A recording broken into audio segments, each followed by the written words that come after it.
Long 15 seconds.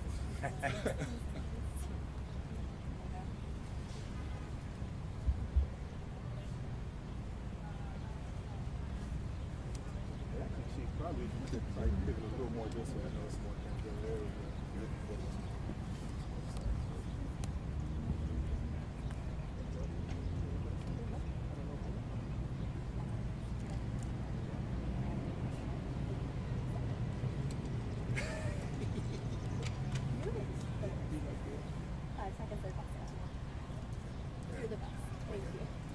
All right, good afternoon, and thank you for your patience. I think some of you, if not all of you, have seen some footage that has apparently emerged and I think has been broadcast either on Twitter or by some of the local news stations. So this is a bit unusual. You've seen a little bit of it. Obviously, we have officers with body-worn camera footage that I've seen. This is quite a dramatic scene. We have a police officer who responded to investigate what ends up being a confirmed stolen U-Haul that's behind me. That U-Haul vehicle was stolen out of Richmond, Virginia several days ago. The officer confirmed the vehicle was stolen and he pulled into the parking lot of this gas station to further investigate it. He made contact with the driver of that stolen U-Haul. The driver was outside of the U-Haul when our officer made contact. And then very shortly thereafter, the assailant, and that's what I'm calling him, the assailant in this matter, shoved our police officer into the open front driver's door of his marked police car and was attacking him, was on top of him, and was violently assaulting our uniformed Fairfax County police officer. And I believe that's depicted on some of the video footage that you all have already obtained. So we have a police officer who's pushed inside his marked police car. Our assailant is literally on top of him.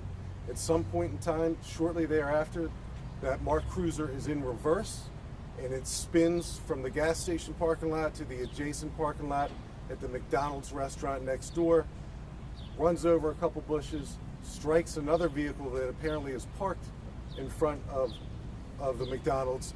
All the while, our police officer is on his radio making several radio transmissions that he's being attacked. He also relays during his radio transmission several times that our assailant has his gun. So as our police officers are responding to this Signal 1 officer in need of assistance call for service, they're hearing our officer transmit over the radio that he's being attacked and that the assailant has his gun. The officers arrive on the scene. Two of our Fairfax County police officers, both uniformed, both in marked cars. One discharges several rounds. The other officer, who I'm going to call a hero, he's a 24-plus year veteran of the Fairfax County Police Department. He runs toward what he believes to be a shot Fairfax County police officer. He makes his way to the driver's side door of that marked police car, and he pulls, after a couple attempts, he pulls the assailant literally off of our police officer. He pulls the assailant off of our police officer, and then that Fairfax County police officer discharges his firearm, striking the assailant, who was pronounced dead on the scene. I'll pause there. You all have seen the footage. I'm sure you have questions based on what you've seen and based on my description, but I'll just say this. Confirmed stolen vehicle, a uniformed Fairfax County police officer goes to investigate it. He interacts with our assailant.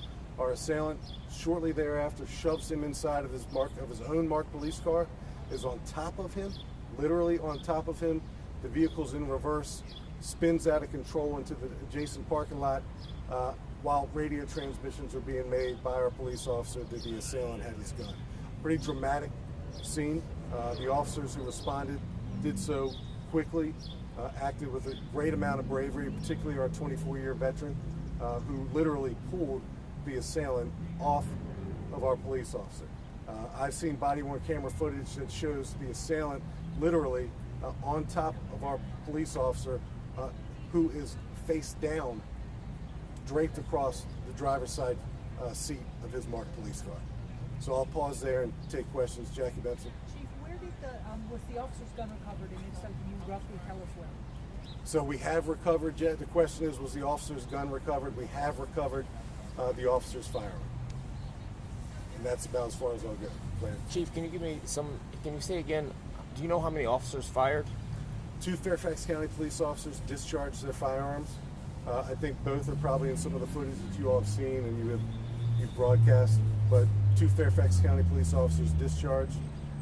Again, all officer-involved shootings received the utmost investigative attention from our Internal Affairs Bureau from our major crimes. But these were 2 officers that helped the respondent and not the officer who was engaged The in the officer assault. who was attacked, the victim police officer, and that's a good question, and thank you for giving me the opportunity to clarify that. The victim police officer, the one who was attacked by our assailant, never discharged. He was fighting for his life, literally. And he had this assailant on top of him, inside of his own police car. He was able to make some radio transmissions describing that the assailant had his gun. And that's what the responding Fairfax County police officers heard when they were on their way to the scene in response to his call for help. Can you describe that officer's condition, the one that you say was assaulted? So the victim police officer who was assaulted suffered scrapes, bruises. His eye is bloodied, and that's on body-worn camera. He was in a fight for his life inside of a police car. Anybody else? Chief, could you describe kind of, I know when the assailant was on top of the officer, you obviously want to be careful if an officer were to discharge their weapon given they were close to each other. Could you describe, based on the body-worn camera, when the shots happened as far as in the timeline of that altercation? So right behind me, and thank you for that question, right behind me is where the traffic stop occurred.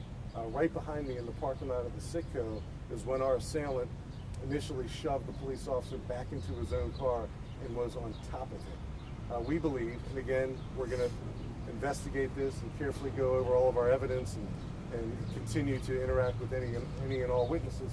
We believe that's when our assailant was attempting to disarm our police officer inside of his own car. At some point in time, either the officer or the assailant, I don't know which one, was able to put that police car in reverse.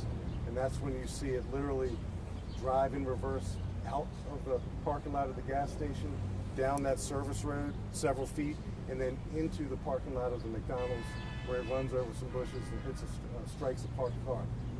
That's the location where our responding police officers arrived. They found our officer still inside the car, struggling for his life with the assailant literally on top of him. And then the timing of the shots, was the assailant on top of the officer? Was that after he was pulled out of the car? So we're going to get to those details. I think what you see in some of the footage that you have is pretty detailed. We have body-worn camera footage that will offer even greater details, not only video details, but audio details as well.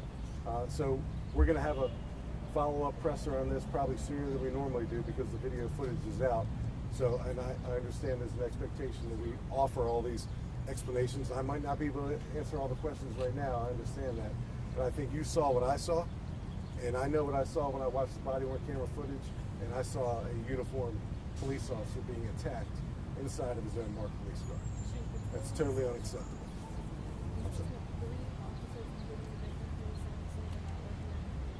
So there were 2 police officers who discharged their firearm. We have our victim police officer inside the police car, and then we have a witness police officer who was riding with one of our 2 discharging police officers. So we have 4 uniformed Fairfax County police officers. I believe we have a couple witnesses that we've identified. I think you all have probably spoken to a couple of them as well. One good thing about this area is there's plenty of cameras. So we have our cameras. There's cameras attached to these commercial establishments. So there's going to be no guesswork about what happened. We certainly take the loss of any life very seriously. But this scene was highly unusual. And I've been on a lot of these scenes. I've never quite seen something like this.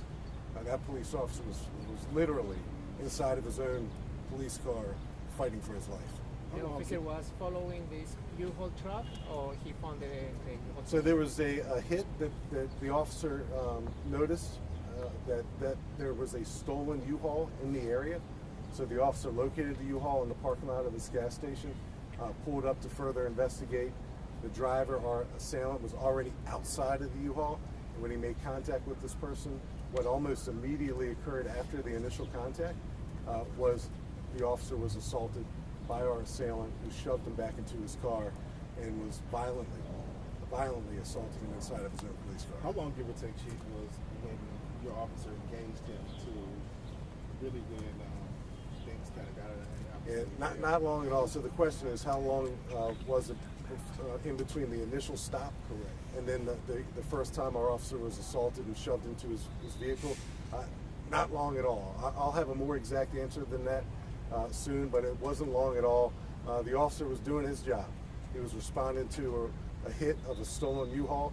We've experienced of late a lot of stolen U-Hauls in Fairfax County, whether they're stolen elsewhere or recovered here, or stolen here and recovered here. We've experienced, actually at our weekly crime meeting today, one of the topics of conversation was an uptick in stolen U-Hauls in the Mount Vernon district. I'm joined by the Mount Vernon District Commander, Captain Fred Chambers, but that's one thing we literally talked about at 10 o'clock this morning. So the officer's out doing what the community expects him to do, what we expect him to do. He's investigating a stolen U-Haul, and that initial contact, which is relatively routine. Police officers arrest people in stolen cars every day, but police officers certainly aren't attacked by car thieves every day. They aren't shoved inside their own police vehicle, and they don't have their guns attempted to be taken every day. So this was a pretty dramatic scene, and I'm really glad that our officer is going to be discharged really soon from the hospital. He's banged up pretty good. He's got cuts and scrapes and bruises, and his right eye was apparently bloody. I saw it right on the body-worn camera footage. So he's being checked out of the hospital right now, and we expect him to be released. What can you tell us about the victim? The assailant? Yeah. I don't know anything about him. He appears to be an adult male. I don't have his identity yet. We have to make next of kin notifications, so I imagine at our follow-up press conference, which will likely be tomorrow, that we'll provide the identity of the assailant in this case. Chief, the U-Haul appears it hasn't been open. Are you guys looking for a search warrant to be able to search and figure out what's inside of it? Yeah, so we're going to be here for a while. That stolen U-Haul, and you see it right behind me. That's the U-Haul that was stolen. That's the job the cop was doing, investigating why someone's inside a stolen vehicle, to hold that person accountable. We don't know what's inside of it yet. We don't have any suspicions that there's anything necessarily concerning, but we don't know until we open it, and we are going to get into it. When was it reported stolen? Several days ago. We'll have an exact date with the follow-up. Okay. This one's a little bit unusual because you've all have seen the video footage before the presser. I think this is hopefully the explanation adds some context to what you've already seen. And at the next follow-up, we're going to add more context, more information, more facts. But again, we take this very seriously. And I'm glad our officer will be going home tonight, because this certainly could have been an entirely different story. Entirely. Anybody else? Thank you. Thank you. Thanks. Channel 9. You guys owe me like a sweatshirt or something. I just started. I'll try to get you everything.